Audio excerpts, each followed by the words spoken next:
Sir before going कि हम उसके ट्रीटमेंट प्रोसीजर्स और इस पर बात करें, I just want to know is there any way कि उसको हम प्रिवेंशंस, आई मीन अगर किसी को जेनेटिकली वो इनहेरिट कर रहा है वो जीन्स, तो फिर भी ऐसा कोई तरीका है like he can completely means widely वो उसको प्रिवेंट कर सके उस स्टेज में जाने का? देखिए, complete prevention is not possible, okay but slowing down the miniaturisation, मतलब जो बाल पतले होते जाते हैं ना, उसको हेयर मिनिचराइजेशन बोला जाता है। ओके तो उस प्रोसेस को हम स्लो डाउन करते हैं। जो हेयर बॉल्डनेस है, मतलब बॉल्डनेस है, मेल पैटर्न बॉल्डनेस है, वो प्रोग्रेसिव इन नेचर होती है। बट मैंने ऐसा देखा है कि लगभग 40-45 आते आते ना वो प्रोग्रेशन लगभग स्टॉप हो जाता है। ओके फिर आपको नेक्स्ट स्टेज में हेयर फॉल होगा जनरली जब आप एज कर रहे होंगे, मे बी बियॉन्ड 55-60 के आसपास। ओके तो ये जब तक 40-45 तक जो प्रोग्रेशन है बढ़ रहा है, इस प्रोग्रेशन की स्पीड को स्लो डाउन किया जा सकता है। How sir, like anything? हाँ, ऑफ कोर्स, जो मोस्ट कॉमन मेडिकेशन जो एक्चुअली यूएस एफडीए ने अप्रूव किया है वो है आपका minoxidil 5% okay and finasteride 1 mg per day. ये दो मेडिसिन यूएस एफडीए द्वारा अप्रूव्ड हैं फॉर प्रिवेंटिंग और slowing down of hair baldness progression.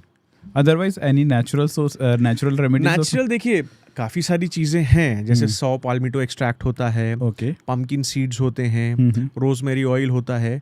But problem is that ये नेचुरल एक्सट्रैक्ट्स के ऊपर बहुत अभी कॉम्प्रिहेंसिव मेडिकल डाटा अवेलेबल नहीं है, स्टडीज इतनी ज़्यादा नहीं है। May be down the line 5-10 साल बाद डाटा अवेलेबल हो जाए, बट ये ऑफ लेवल हम यूज़ करते हैं। यूएस एफडीए ने तो 2 ही ड्रग अप्रूव किया है, बट ऐसा नहीं है कि डॉक्टर सिर्फ 2 ही ड्रग यूज़ करते हैं, और भी ड्रग्स हैं जिसमें मैंने आपको बताया ना, जैसे डीएचटी ब्लॉकर्स होते हैं, natural DHT blockers, pumpkin seed बहुत अच्छा एग्जाम्पल है। इसमें एक्चुअली मैंने रिजल्ट देखे हैं, रोजमेरी ऑयल में अच्छे रिजल्ट आते हैं। एक 2-3 नए मॉलिक्यूल अभी आए हैं, जैसे एनागेन हो गया, प्रोकैपिल हो गया, कैपैक्सिल हो गया, ये नेचुरल प्लांट एक्सट्रैक्ट से हमें मिलते हैं, इनमें भी अच्छा रिस्पांस है। बट ऑफ कोर्स मैं बोलूँगा जब हम मिनॉक्सिडिल और फिनिस्ट्राइड का रिजल्ट कंपेयर करते हैं तो बाकी सारे मेडिसिन उसके आसपास भी नहीं आते अभी तक। सही बात है। इनफैक्ट आई शुड, जो मुझे समझ में आता है कि it's like this, if someone is experiencing this thing, सबसे पहले एक्सपर्ट से मिले आपकी तरह, और फिर then they can choose their way कि वो किस तरीके से हो जा सकते हैं। देखिए, मैं क्योंकि mostly I am into hair transplants, मैं day in day out hair transplant ही करता हूँ, तो I come across patient of wide spectrum in terms of age. मेरे पास 15-16 साल के लड़के भी आते हैं, और मेरे पास 70 ईयर्स के मेल्स, मेल्स में ना बुजुर्ग लोग भी आते हैं। तो इसमें प्रॉब्लम क्या है कि जब बॉल्डनेस स्टार्ट होता है, नॉर्मली अर्ली 20s में ही स्टार्ट होता है, ये जब आपके पीछे जाना स्टार्ट होते हैं, तो उस समय देखिए नॉर्मली ज़्यादातर पेशेंट्स ना एक डिनायल मोड में रहते हैं कि हमको बॉल्डनेस नहीं होगा, हमारे साथ ऐसा नहीं हो सकता। ये general in terms of every disease Indian psyche में मैंने एक्सपीरियंस किया कि हमें कुछ नहीं होगा।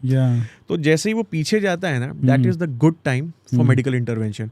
आप उस समय अगर एक्सपर्ट से मिलते हैं, तो मे बी जो मैंने मेडिसिन का नाम अभी लिया, अलॉन्ग विथ PRP, GFCs, आपके हेयर लॉस या हेयर थिनिंग प्रोग्रेशन को हम काफ़ी स्लो डाउन कर सकते हैं।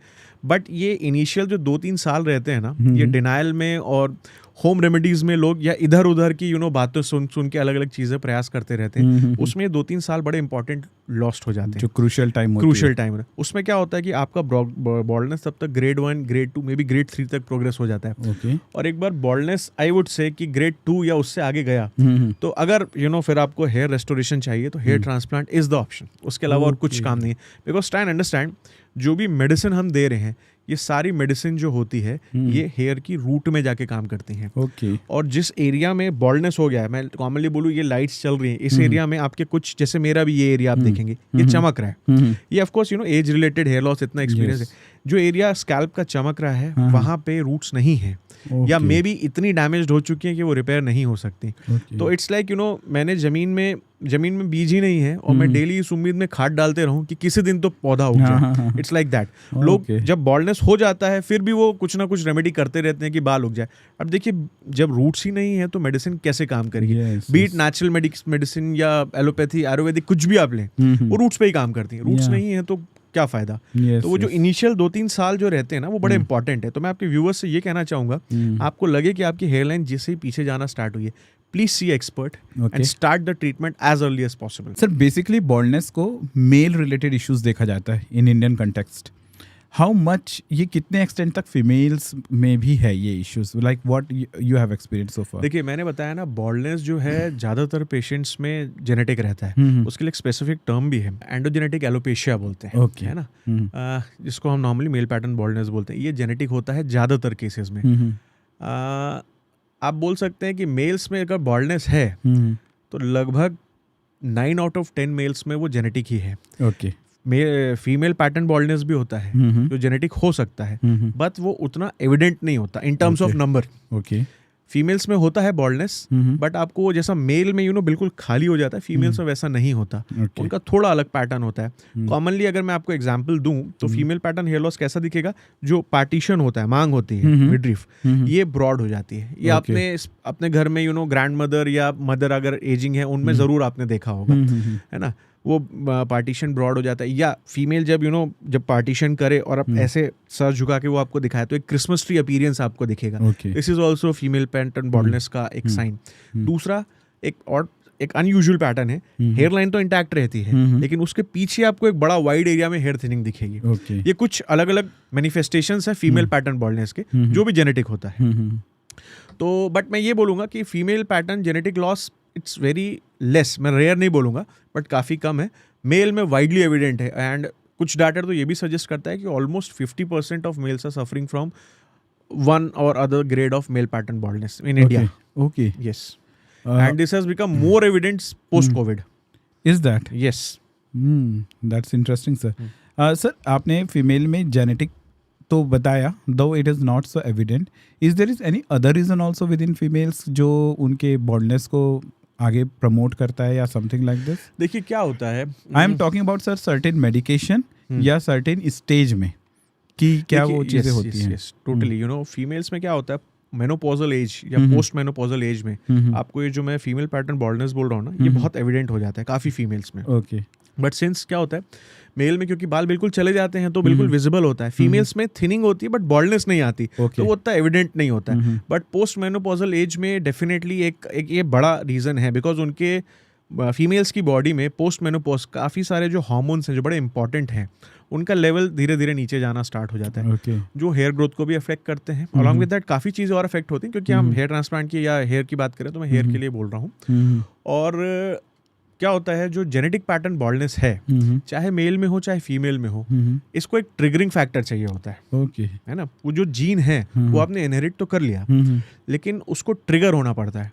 और ट्रिगर वो मतलब एन नंबर ऑफ चीज़ें हो सकता है, लाइक आपको डेंगू हो गया, मलेरिया हो गया, वायरल फीवर हो गया, है ना, आप क्रैश डाइट पे चले गए, स्मोकिंग करने लग गए, ऐसी बहुत सारी चीज़ें हैं जो उस जीन को एक्टिवेट करती हैं। और एक बार once the gene is activated, वो लगभग 40-45 साल तक फुल ब्लोन स्पीड पे काम करता है, फिर वो धीरे धीरे स्विच ऑफ होना स्टार्ट होता है। इसलिए मैंने बोला कि 40-45 की एज तक वो फिर आपका मेल पैटर्न बॉल्डनेस स्टेबलाइज हो जाता है मोर और लेस। हाँ, इस दरमियान अब अनफॉर्चुनेटली जिनका I would say genetic expression बड़ा स्ट्रांग है, वो एज अर्ली एज टीनेज में भी हेयर लॉस एक्सपीरियंस या बॉल्डनेस एक्सपीरियंस करने लगते हैं। और कुछ लोग जिनका जेनेटिकली बहुत स्ट्रांग नहीं है, बट उनकी कुछ लाइफस्टाइल ऐसी हैं, जैसे सिगरेट स्मोकिंग वगैरह हो गया, या कुछ भी खाना पीना, ये इस जीन को ट्रिगर कर देता है ना। एंड ये जीन जितना जल्दी ट्रिगर हो गया, आप उतने जल्दी बॉल्डनेस की तरफ जाएंगे।